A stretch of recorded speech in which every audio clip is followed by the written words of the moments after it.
Hello, friends. Welcome to the Muse Challenge Study Night for our January challenge, which is the Your Time to Write challenge. Abbie and I are teaming up for this challenge because we've been talking so much recently on the podcast and together about how important it is to really seize the moment of a new year beginning to set new, fresh challenges for yourself to meet your writing goals. Whether it's you want to write a new novel, maybe embarking on a genre you've never tried before, or whether you're starting out on your first story ever. We believe in you and we believe that you can challenge yourself to write that book this year in 2025. It doesn't have to be this far off mystical dream. It can actually become reality rather quickly. And that's what we were talking about in our last podcast episode. And that's what inspired us, these conversations, to launch the January Muse Challenge, which is your time to write, because this really is your time to write. Yeah, it's exciting. So in tonight's study session, we're going to cover how to write faster than you knew possible for you, even if you're a slower writer. So even if you're not a writer who is usually banging out 7,000 words a day or something like that, you don't have to be a fast writer to optimize your writing time in such a way that makes it so that you write more words in less time.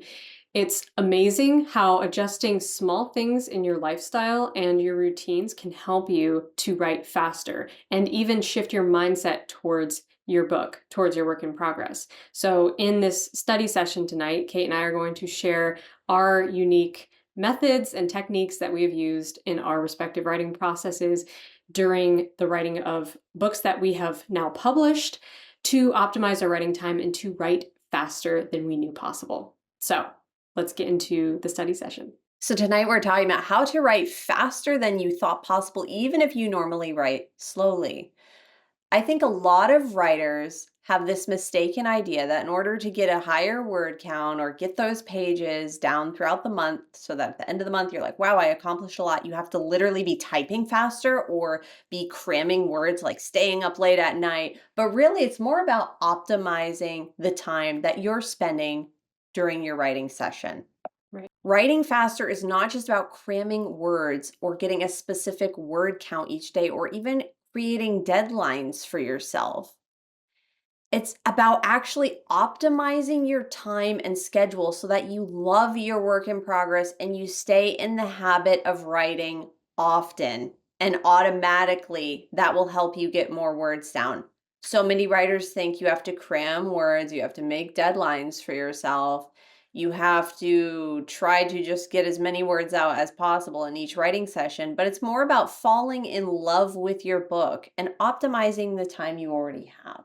Yeah, very true, because we all have the same amount of time every day to create, as far as we all have 24 hours. So what you do with that time is really what's going to determine your output in anything that you do. And with writing, everybody's schedule is going to look different as far as how much time you have to dedicate to creative projects each day. But you can make the most of your time in the ways that we're going to talk about in this session and really make it so that that's the most effective moment in your day. Like when you show up to write, you're not just staring out the window waiting for inspiration. You're not staring at a blank page. You're not getting distracted because the most interesting thing to you, the most fascinating thing that could possibly hold your attention is your work in progress. And that really allows for a state of flow. And that state of flow is what you want when you're seeking creative inspiration and creative progress on anything. You want to be in a state of flow. So how can we cultivate things around our writing time that when we show up at the desk or wherever it may be in front of your laptop, you have that switch kind of flip in your brain where you go into that state of flow. So can we do things that will create the ideal environment for a flow state? So Abbie wrote her debut novel, 100 Days of Sunlight, in just 1 month. So what year was it you wrote 100 Days? Because you wrote that for NaNoWriMo. Yeah, Do you remember what year that was? 2017. 2017, Yeah, NaNoWriMo. and it was actually 27 days. Wow. Yeah, That's amazing. and I wrote So under 1 month. 72,000 words. And that's one of the things I think you need to keep in mind. So we're winding down the year, we're embarking on a new year. We're embarking on 2025 and you might be setting your writing goals and you might be thinking, "Okay, if I start writing a book, it's going to be this monster massive project that's maybe begin it, but it's not going to end in 2025. It will probably take years for me to accomplish this goal." But Abbie and I are here to tell you that it does not have to take that long. Abbie was able to write her debut novel. I'm looking around to see if we have a copy right here. 100 Days of Sunlight, this novel right here in 27 days. So in 27 days, you can literally take your idea and make it a complete reality. It can be a book that you can hold in your hands and it can take you maybe 1 month, maybe 2 months, maybe 3 months, or, that's 1/4 of the year. You can already have this dream accomplished. And that's what we want to challenge you to do. This challenge is going to be all about not only starting your book this year in 2025, January, but planning on finishing it. Maybe by the end of the challenge, maybe by the end of the first quarter of the year, or definitely within the span of 2025. It's absolutely possible. And Abbie's proven that with her book. And we're going to dive into a few of the things that she specifically did to make this possible because you don't have to write every second of the day. It's about optimizing your writing time as much as possible. And here's how Abbie did it. Yeah, so these are like the main points that were basically in my plan going into NaNoWriMo 2017 was to first cultivate an immense love and passion for the project. So that was pretty easy. As soon as I got the idea for 100 Days of Sunlight, I was falling in love with it. I loved the characters, the concept of the whole plot, and I just immediately really fell in love with this idea, and I knew that I was going to bring it to life that same year. Now, I had got the idea in, I think, April of 2017, and then I ended up writing it in November. So I took the summer to outline it a lot and come up with all of the intricacies of how I wanted the story to play out. That's just my process. I need a little bit of time to think about an idea and sort of cultivate all the intricacies of the plot and the structure. I didn't know everything going into the first draft, but my goal with 2017 NaNoWriMo was to just make this book exist. And I know that's a lot of writers' goals with writing their first draft, is not trying to make it perfect, but just trying to make it exist. And once it exists, you have an incredible creative output to work with. If you don't have that output, you have nothing to work with except your ideas.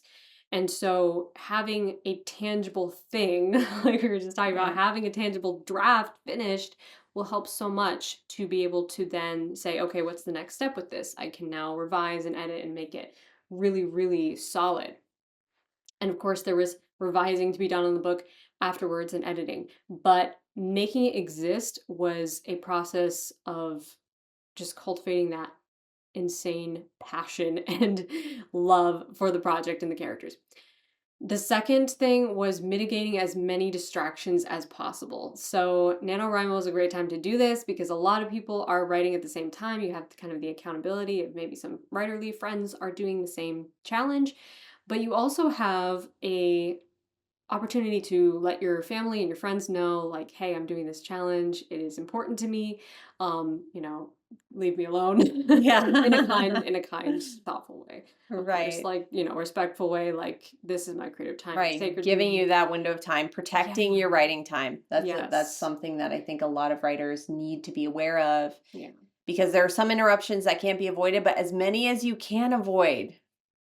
avoid those. See if you can mitigate them. So if your friends or your family or the people around you can help you with that, all the better. If they know why it matters so much to you, why you're passionate about it, that really helps to create space for your creation process. And finally, my third like go-to key ingredient in this writing plan is to identify the creative time of day. So the best time of day when you're feeling the most creative. And for me, that is the morning. First thing in the morning, I'm feeling the most creative and in kind of a different brainwave state where I can step out of the world of unconsciousness into the world of creativity. And I think that transition is a lot smoother than stepping out of, you know, a busy, stressful workday into the world of creativity. Right. Of course, that's not possible for everybody to wake up the first thing in the morning and then get into writing, but it was for me, so I decided to take that as my creative time. And some days I would write for hours and hours. Other days I was only able to write for maybe an hour. Other days I stayed up really late at night because I didn't get enough time to write during the day. So I remember one specific scene, the bookstore scene. If you know the book, you know what scene I'm talking about. The bookstore scene I was writing I at two love o'clock in that the scene. morning. So I stayed up really late that night and I wrote a lot of words that day. But it was because I was so in love with the idea. And that's why, that's the most important point up here on the screen right now is cultivating an immense love and passion for the project. Because if you love it, you will make time for it. If you Mhm. truly love something, you make time for it and you prioritize it and you say yes to it. So finding that project that really makes your soul hum and makes you want to push every other distraction aside and get distracted by this. Yes. If your book itself feels like a guilty pleasure type of indulgence and a distraction from everyday life, that's a really good sign. And that's a sign that you are really pulled towards it in a powerful way. So identify what ideas make you feel that way and pursue them. Chase those butterflies of creativity, as I like to say. But doing these three things really has been like um, the building blocks of a bulletproof writing plan for me. Yeah, so I'd like you guys to comment in the chat and tell us, when is your most creative time of day? After you've heard these things, that these are things Abbie and I both use, but Abbie specifically used this in her process of writing 100 Days of Sunlight in under a month. So these are things you can apply. So what is your creative time of day? Is it first thing in the morning like it is for Abbie and myself? Or is it maybe when you get home from work, or maybe in the evening after dinner when you're winding down? Comment in the chat, because we're checking it right now, and tell us, when is your most creative time of day? If you're watching this after the fact, comment below and tell us, because we would love to hear about it. It's different for everybody, like Abbie was saying. It doesn't have to be one specific time of day. There's no magical writing hour, but finding what time is best for you. I wrote my last work in progress in about 3 months. I just finished it recently. It was a little over 3 months from start to finish, and it was probably a record breaker for me on how fast I was able to accomplish finishing a first draft.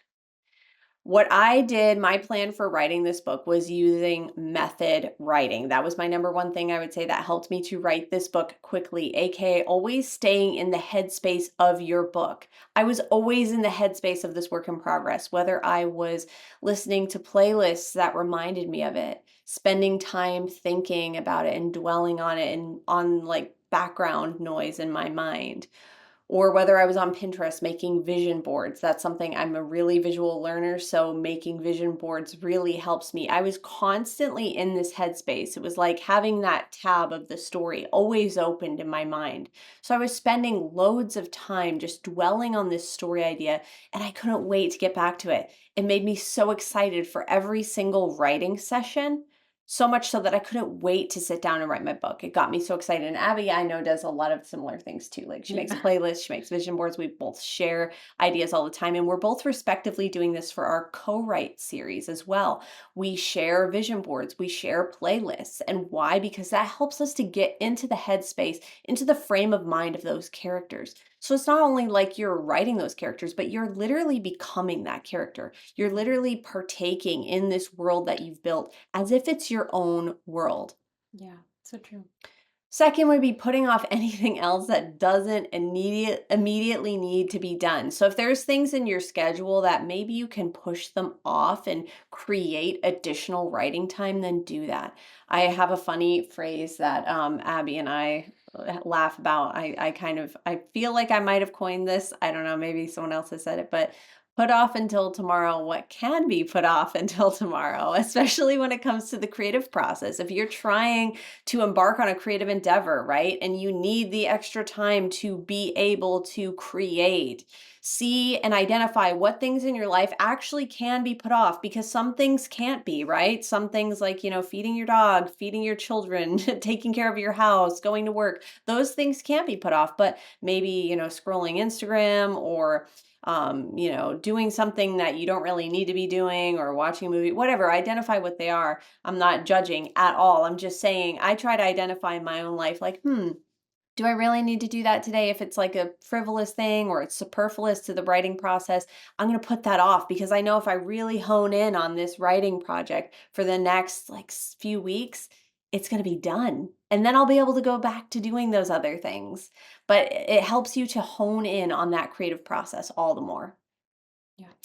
And lastly, focusing only on one writing project at a time. Now, this is something that's specific to me because everyone is different. Abbie has always been really good on being able to focus on more than one writing project at once, or maybe a couple of different ideas. For me, I like to hone in on one idea. And when I give my mind to this one solitary idea, I can really lean into every aspect of the process and accomplish a lot more when I do that. So if this is already sounding really exciting to you, we want to just invite you to take a quick moment. I'm going to drop the link to the registration page over in the chat, and I want you guys to go register for the full summit, because if you're getting a lot out of this study night, if you're taking a lot of notes and you're gleaning a lot of new ideas, you're going to want to be there for the full live summit. You're going to want to get that full ebook full of notes. You're going to want to be in the Facebook group discussing all these ideas with other writers, being encouraged all month long to actually meet those writing goals. So don't miss it. The full summit is on January 4th at 3 p.m. Abbie and I are both going to be there live. We're going to be doing live back and forth Q&A. It's going to be so much fun, and we want to make sure you're there. So check out the link. I just dropped it in the live chat, or if you're watching this after the fact, it's going to be down in the description, to make sure you go and register at the Muse Challenge level because we want to see you there. So even if you don't have much time to write in a given day, you can maximize the mileage, so to speak, that you can get out of that writing time by mitigating distractions. This comes down to taking your writing time seriously. That's really what it's doing. You're taking yourself and your craft seriously. See yourself as that author of your dreams, because you are that, and it's time to take yourself seriously. I feel like you have talked about this a lot in previous videos, and we've talked about on the podcast, that you have to see yourself in your mind as the author that you want to manifest into reality.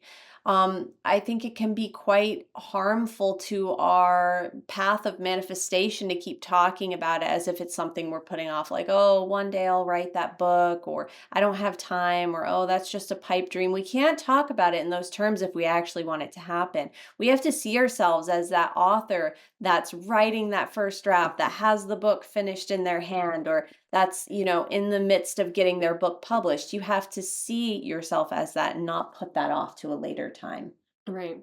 Yeah, so true. And I think once you start taking it seriously, you start to realize that those other things are far less important to you, the things that you get distracted doing. Mhm. Because in the long run, it's like, well, this is going to turn into a physical thing that is a manifestation of all that time that you spent on it. Whereas some things that you spend time on, they never come to fruition in any tangible way, you know? Right. So paying attention to what things am I spending time on, creative time specifically, that will come to fruition in some physical, tangible way, and take those things seriously. And that's, for many people watching this, that is writing.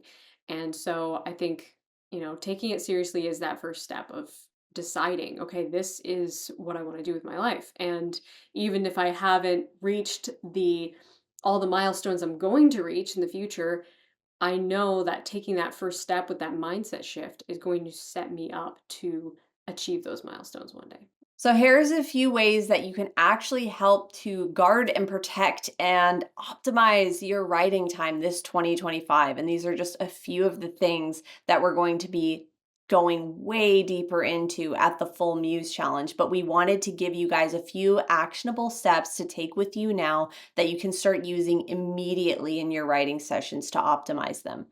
One would be to get out of the house or go to a place where you will not be disturbed. If you find you're being distracted constantly in your own home, see if you can hit up a cafe or a library, or even, create a little sanctuary for yourself to be able to have maybe, a half hour or an hour of undisturbed writing time. Next would be to use airplane mode. We've both done that in the past. Shut off notifications and only answer emergency calls and texts. Write in small slots. Every little bit helps to grow your word count. This is something Abbie and I have both utilized. I've seen Abbie do it time and time again in her own writing when she's on a busy schedule. Even if you don't have hours and hours to dedicate to your writing, even sitting down for 20 minutes, you can get quite a few words out. And that's time maybe we would waste doing something else or scrolling through social media. We can actually take that time and use it to get some words down, because at the end of the month, that's all going to add up to be your quite a bit of word count. Yes, so true. All those little slots of time do add up. And of course, find your optimal creative time and guard it as best you can. Like Abbie was saying, figure out when your most creative time is. For us, it's in the morning, but for you, it might be something different. And guard that time. And this all comes down to taking your writing really seriously, seeing yourself as the published author that you want to become.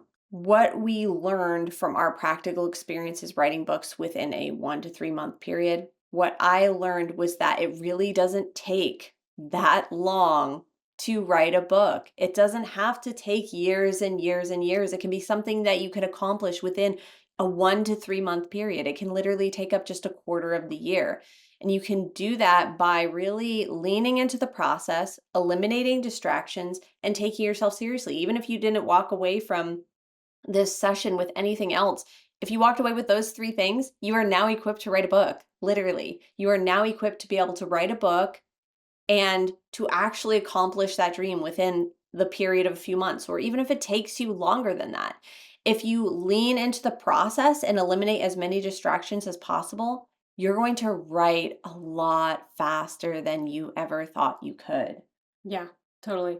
And one thing I would add to that also is if anybody who is listening to this right now is a plotter and a major outliner, embrace that part of your writing process a lot because that will help you write faster. This is like probably one of the most important things that helped me to write 100 Days of Sunlight quickly and all the other books that I've written quickly is knowing exactly what I'm going to write before I write it. Now, some pantsers can do this too. Like Kate is more of a pantser and she knows like exactly what she's going to write before she writes it without ever making a single note. I don't know how she does it because cannot remember all those details. So I have to write them down. But all of those little slots of time we were talking about, those are moments where you can just be writing notes to yourself, be writing outline because you don't have to be thinking fully in the creative character voice mode when you're writing outline. This is just notes to yourself. But if the more you can know specifically about what you're going to write when you actually do sit down, the faster you'll be able to write that scene or chapter. Yeah, having that forethought, setting Yeah. yourself up for success by like, okay, I know I'm going to want to do this. So So you're doing really, that, setting the foundation. yeah, you're making it so that you never have to be stuck anywhere. You Mhm. never get stuck anywhere. You never stop and you're like, what do I want to do with this scene? That never happens. Because you always know, okay, here's my outline, here's exactly what I'm going to write. So if that's something that vibes with you, if you're a writer who gravitates towards that naturally, then embrace that fully because that will help you to write much faster. So this is our big question for you guys. Are you ready to write that book you've always dreamed of in 2025? I want you to comment in the chat. We're over there live. Let us know if the answer is yes, because I would love to hear that the answer is yes, or comment below if you're watching this after the fact. You're not going to want to miss this upcoming Muse Challenge Summit on January 4th. It's at 3 p.m. Eastern Standard Time. So you're going to want to register by clicking the link that's either in the live chat or below in the description, because on January 4th, Abbie and I are going to be live discussing so many things, going into a deep dive to help you not only write a book in 2025, but write a book that you're actually going to be thrilled with. You're going to love the experience of writing, and you're going to be so stoked because you're probably at the end of the year, you could very possibly be holding a finished book in your hand, and you can check that off your bucket list or just feel super proud of yourself for accomplishing something that you set out to do. Yeah. So we want you to join us for the Your Time to Write challenge on January 4th. It's going to go all month long. So not only are you going to be with us at the live summit, chatting, and doing a deep dive into this idea of being able to write a book quickly and get those words down on the page in 2025. But we're going to be doing Q&A. You're going to be with us all month long in the Facebook group and in the exclusive Patreon community, keeping each other accountable, cheering each other on all month long so that we can accomplish this goal. At the summit, we'll be teaching you how to plan for ultimate success without getting overwhelmed, how to carve out writing time even with the most hectic schedules, how to write faster than you thought possible, and maybe even finish your novel in 3 months or less.